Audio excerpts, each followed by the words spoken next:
नमस्कार जी, Sumo biology में स्वागत। तो हम लोग बात कर रहे थे बायोलॉजिकल क्लासिफिकेशन के चैप्टर के प्रीवियस ईयर के क्वेश्चंस की। अब हम लोग डिस्कस करने जा रहे हैं कुछ इंपॉर्टेंट क्वेश्चंस और कुछ इंपॉर्टेंट टॉपिक जो आपको इस साल मिल सकते हैं। तो ciliates differ from other protozoa, NEET 2018 का क्वेश्चन है। ये लास्ट लेक्चर में आपके लास्ट क्लास में रह गया है। तो ये सीडोपोडिया को इस्तेमाल करते हैं अपने स्प्रे को, अपने शिकार को पकड़ने के लिए।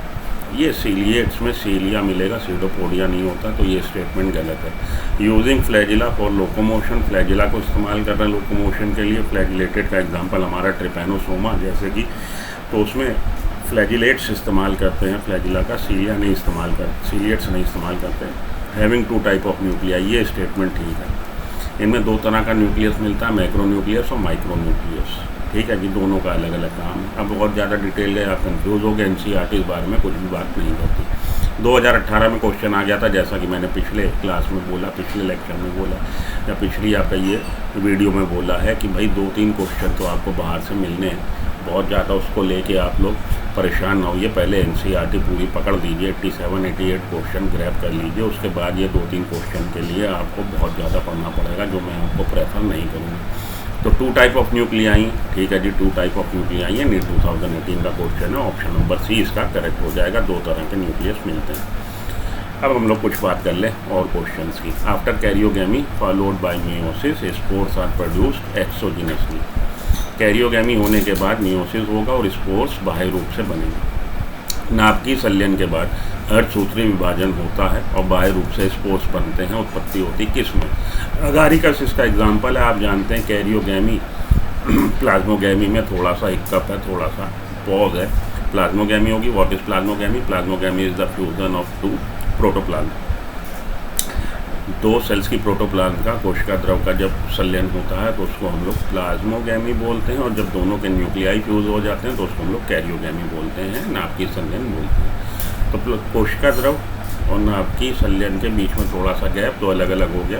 वैसे तो अगर पहले ही हो जाता तो फर्टिलाइजेशन बोलते हम लोग या फ्यूज़न बोलते। यहाँ पे प्लाज्मोगेमी हुई, थोड़ा समय लिया उसने सेल ने, और फिर कैरियोगेमी हुई है।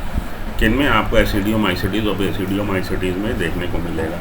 एसिडियोमाइसिटीज़ में ये सेल एस्कोकार्प बनाएगी और एस्कोकार्प में एस्कोस्पोर्स प्रोड्यूस होंगे एंडोजिनसली, और बेसिडियोमाइसिटीज़ के मेंबर में ये बेसिडियम बनाएगी, बेसिडियोकार्प बनाएगी, और उसमें बनेंगे basidiospores exogenously. Ascospores are produced endogenously, basidiospores are produced exogenously. तो ये इसमें ये समझ लीजिए, एस्कोस्पोर्स जो बन रहे हैं वो आंतरिक रूप से बन रहे हैं, और जो बेसिडियोस्पोर्स बनते हैं बाह्य रूप से बनते हैं। ये हो गया हमारा एस्कोकार्प, सैक लाइक स्ट्रक्चर। इसके अंदर 4 to 8 बन जाएंगे एस्कोस्पोर्स। और बेसिडियम ये क्लब शेड स्ट्रक्चर होता है, इस पे बेसिडियोस्पोर्स बनते हैं एक्सोजिनसली। ये एक्सो और ये एंडो, ठीक है जी। यहाँ पे कह रहा है एक्सोजिनसली स्पोर्स प्रोड्यूस हुए, तो बट नेचुरल है। We are talking about the member of basidiomycetes. तो यहाँ पे बेसिडियोमाइसिटीज़ का एक ही मेंबर है अगारिकस। आपने अगारिकस को चुन लेना, ठीक है। बेसिडियोमाइसिटीज़ के मेंबर में ये होता है। न्यूरोस्पोरा, सैक्रोमाइसिस, ये दोनों एग्जाम्पल हैं एस्कोमाइसिटीज़ के। ऑल्टरनेरिया एग्जाम्पल है ड्यूटेरोमाइसिटीज़ का, जिसमें की सेक्सुअल रिप्रोडक्शन नोन ही नहीं है। तो हमारा जवाब क्या हो जाएगा? अगारिकस हो जाएगा। आगे चलिए।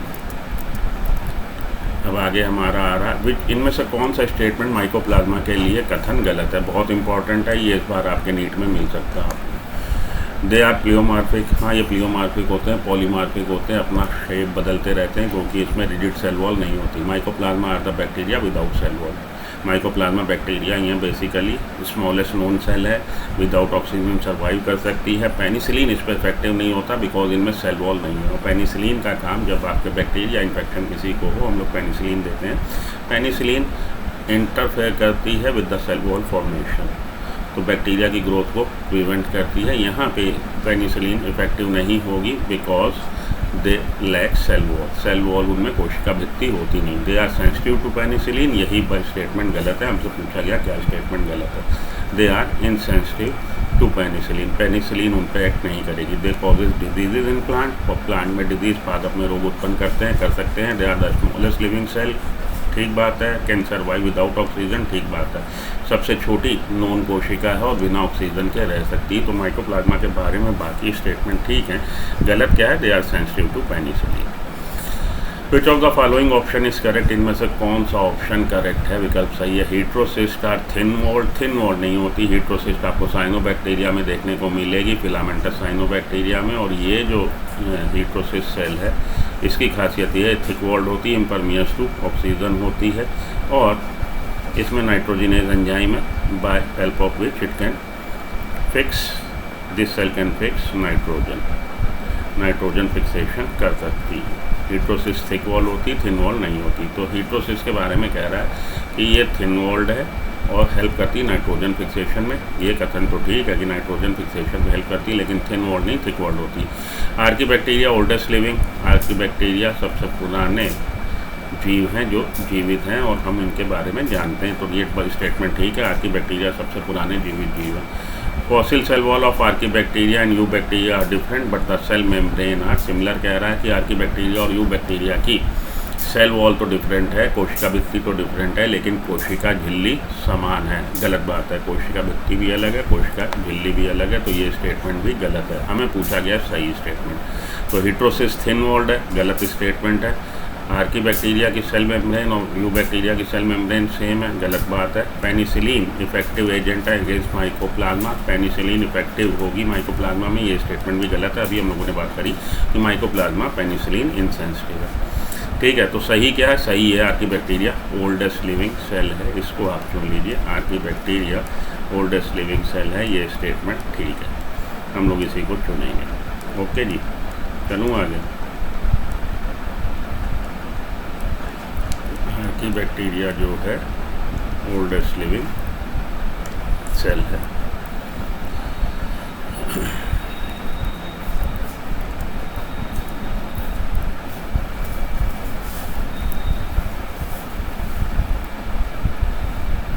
इम्पॉर्टेंट अब बात कर लें हम लोग टॉपिक अपकमिंग नीट की। इम्पॉर्टेंट टॉपिक क्या है अपकमिंग नीट के लिए? आर.एच. विटेकर का टू किंगडम क्लासिफिकेशन को डिटेल में पढ़ लीजिए।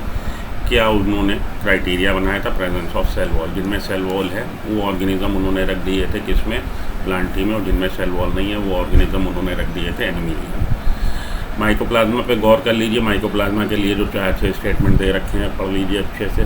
डायटम्स को पढ़ लीजिए। इस बार डायटम से आपको क्वेश्चन आना चाहिए, डेफिनेटली इससे क्वेश्चन आएगा। देखिएगा डायटमेटिया सर्च से आएगा, या इसकी सेल वॉल जो है सिलिका की बनी है, इंडिस्ट्रक्टेबल है। डायटम से क्वेश्चन इस बार आपके बिल्कुल डेफिनेटली नीट में आएगा। अगर आए मेरे चैनल को उसी दिन सब्सक्राइब कर लीजिएगा। वायराइड्स और प्रायोन्स, इसको पढ़ लीजिए, यहाँ से क्वेश्चन आपको मिलने की उम्मीद है। ठीक है जी, तो ये हो गई बातें पिछले कुछ साल के क्वेश्चन पेपर की, और इस साल में जो आने वाली जिसकी आपकी उम्मीद कर सकते हैं। ठीक है, ये आखिरी में आके एक चीज़ आपको और मैं दिखाना चाहता हूँ, सही क्रम फंजाई के सेक्सुअल रिप्रोडक्शन के बारे में। सही क्रम क्या है? सबसे पहले होती है प्लाज्मोगैमी, प्लाज्मोगैमी के बाद होती है कैरियोगैमी, और कैरियोगैमी के बाद होता है हमारा डिवीजन मियोसिस। ये सही क्रम है। ठीक है, जो सबसे पहले होगी प्लाज्मोगैमी, कोशिका द्रव संलयन, फिर होगा कैरियोगैमी, नाभिकीय संलयन, और फिर होगा अर्धसूत्री विभाजन। इसको याद रखिएगा।